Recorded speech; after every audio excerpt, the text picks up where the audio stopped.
We're going to talk about karate grips. People don't talk about grips a lot in the karate sense. People talk about grips a lot in grappling or jiu-jitsu and judo. But you want to think for karate, your grips are similar, but also they need to lead into strikes, right? So you want to think about what are advantageous grips for strikes. And you see this a lot in MMA. Some are more illegal, so you don't see it to its full capacity, but it's the same idea. We're going to start in the clinch like we always do, but I'm always thinking about what grips can I have on him to one, negate the arm from punching me, and two, so I can manipulate his posture so that I can do something else after that.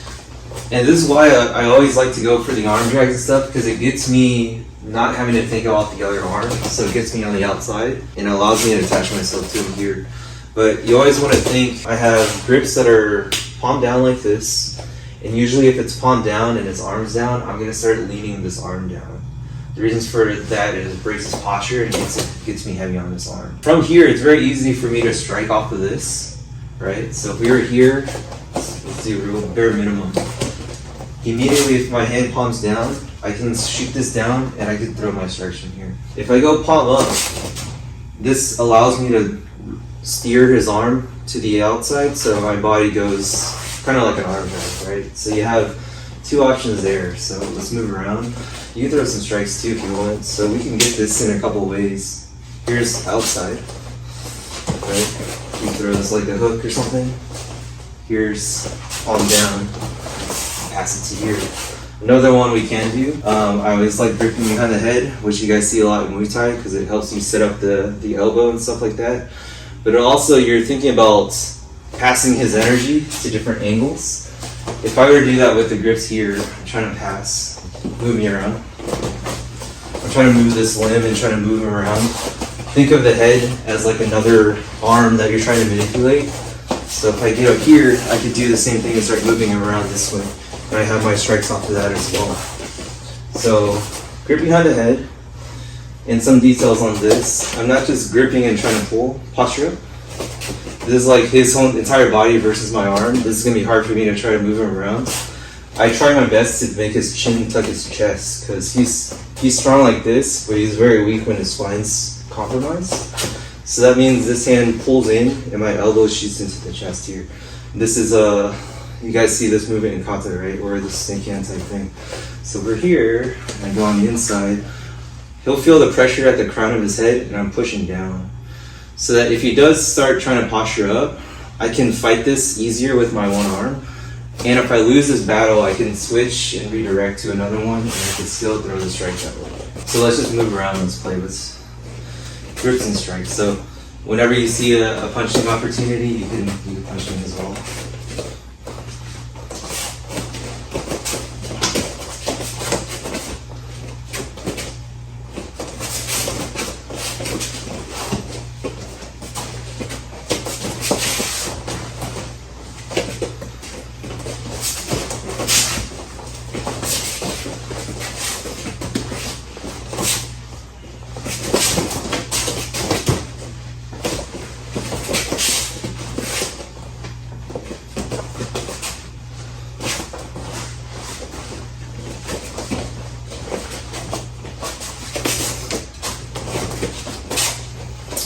You see there, one thing I'll talk about, he punched straight, I round blocked the cross and I replaced with this. So now we're at a cross grip.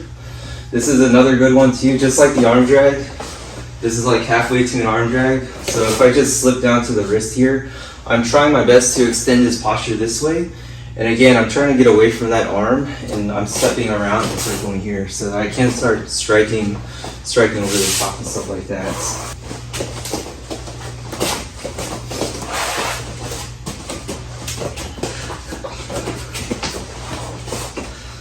One cool thing about this, keep going, it's like all of your blocks and everything lead into grips, which is what we were talking about yesterday. Like all these motions, yeah. If he throws a punch and I round block, like I have an opportunity to hook, right? He throws another punch and I block, I have an opportunity to grab right after that. So you always want to think, in this type of game, my goal is to try to grab, but also address the situation at hand, which means if I'm just trying to do this and he throws a punch and all I'm thinking about that, I'm going to eat that shot. So Think of it as I'm trying to go for that, he throws a punch, I address that, and now I have this, right? So now you have grips on the guy. So let's go wrist grips and also grip behind the neck. You can throw punches as well.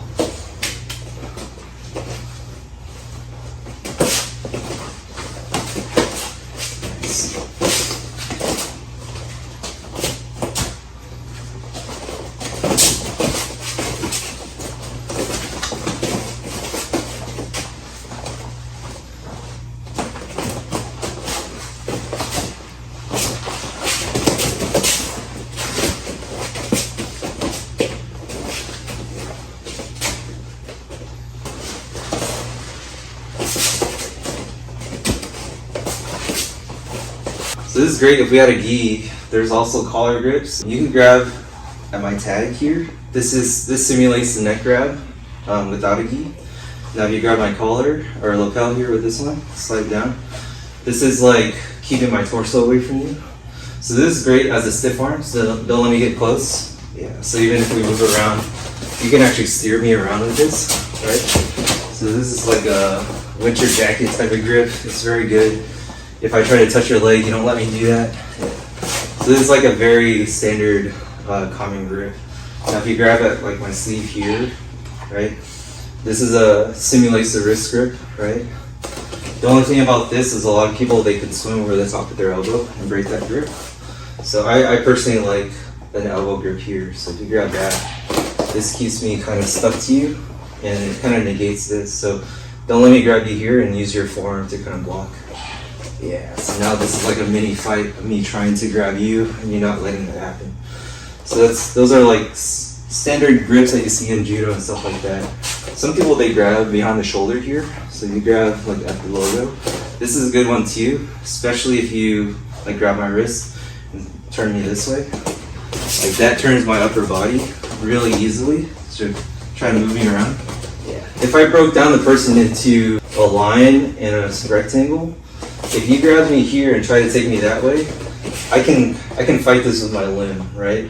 So you're like pulling my extremities.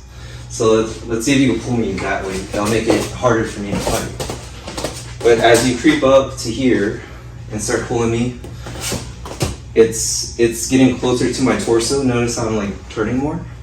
But now if you grab me like behind the shoulder and pull, you're really rotating my shoulder that way. That creates a whole different image, right? So from here you can pull and sweep out my leg. So you kick my leg behind my leg here. Boom. That takes me back. So this is a great grip if you're trying to manipulate my torso. Now this one's a great grip if you're trying to keep me stuck to you. But notice how you can't turn me side to side because you're more dead center. So this collar grip reminds me more of a grip behind the head. Because same thing, you're dead center. You're keeping me close to you, but you can't move me side to side, right?